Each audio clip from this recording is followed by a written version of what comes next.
Anyway, morning everybody. I'm sitting here watching the local news, thinking that, well, I was thinking when I got up this morning and took the Reflectix down, let the sun come in the windows and looked out and like it's starting to seriously melt out there. I thought, well, I'm gonna check in on what's going on in New Orleans because I'm across from New Orleans, across the lake.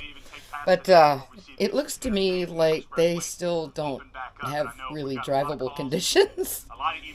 So I'm not even going to venture out of the park today. We're going down to freezing again tonight. It's like there's a couple of people.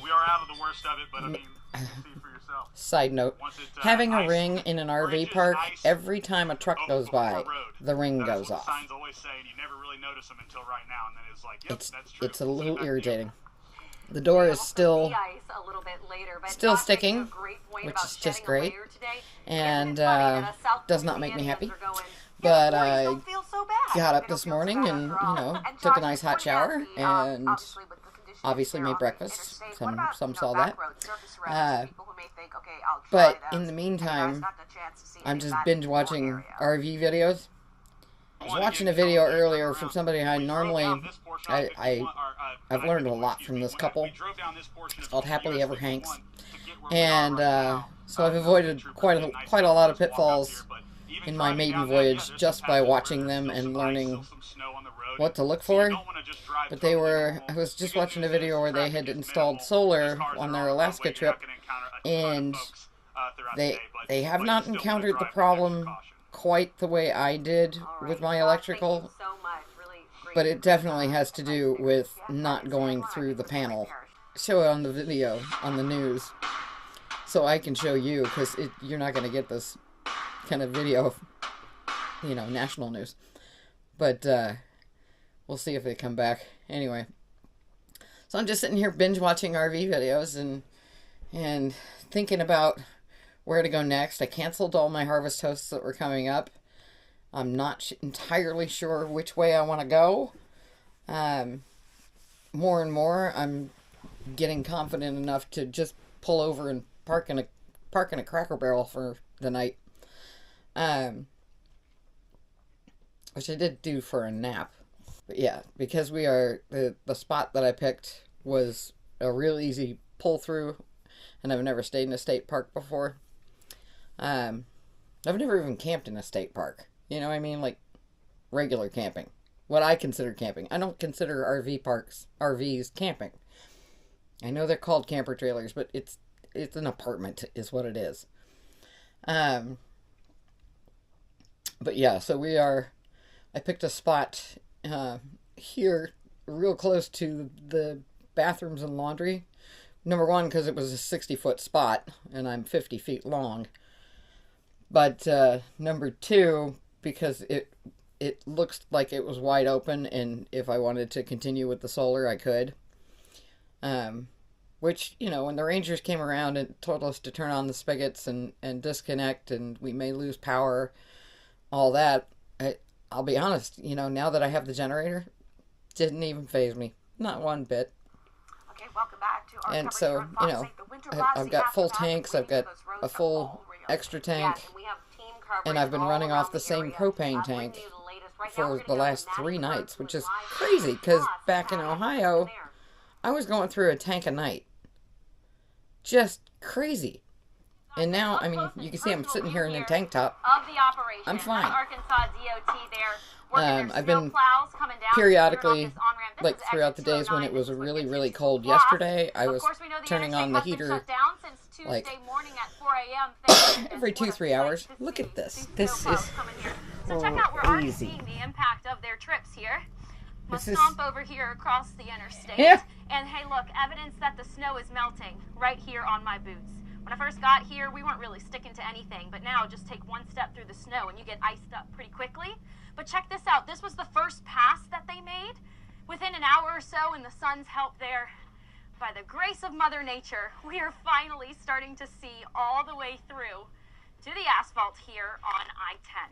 Now, So something they're else for my St. John basically, Parish residents to keep in mind. they keep showing We the are under a bridges, boil water advisory for because there's parts really of not the much way to area, get into New including Orleans Garyville, Wallace, Mount without going Airy, across that as bridge. well as And the bridges are absolutely frozen solid. Areas here. Let me pull up my list Anyway, just to make sure I got everybody set. That's kind of funny.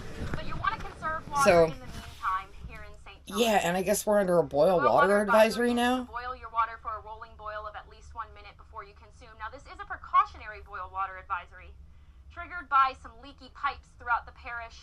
President Jacqueline Hotard telling us most of those were from businesses, and even we saw one business. Yeah, I don't know. I haven't been hooked up to water. I've had a full bladder of water since the farm that I left, so I'm good. And you know, even after taking a shower, I've still got 2/3 of a tank. So, it was not looking good, you guys.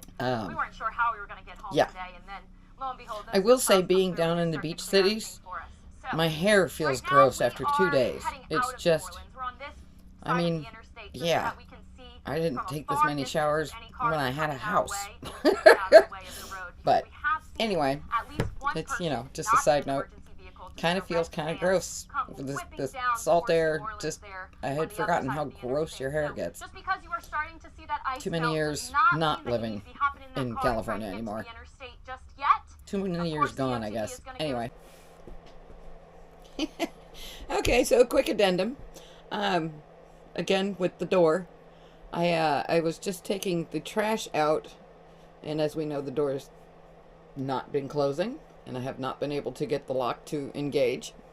I got up in my manuals today to look up how to reprogram the door, and got a little ahead of myself, and left the keys and the phone inside the RV. Went outside, closed the door, got the door to close, and decided to try using the pin pad. Well, I got it to lock. Then I couldn't get it to unlock. So I have now broken into the RV through a window. Thankfully, one neighbor was out. I was like, shit, I don't even have... I have no tools. I have no access to anything. Like, do we have a camp host? I don't even know what you would do. I still don't know what you would do. I don't know what my disconnect is with keys. I gotta figure something out.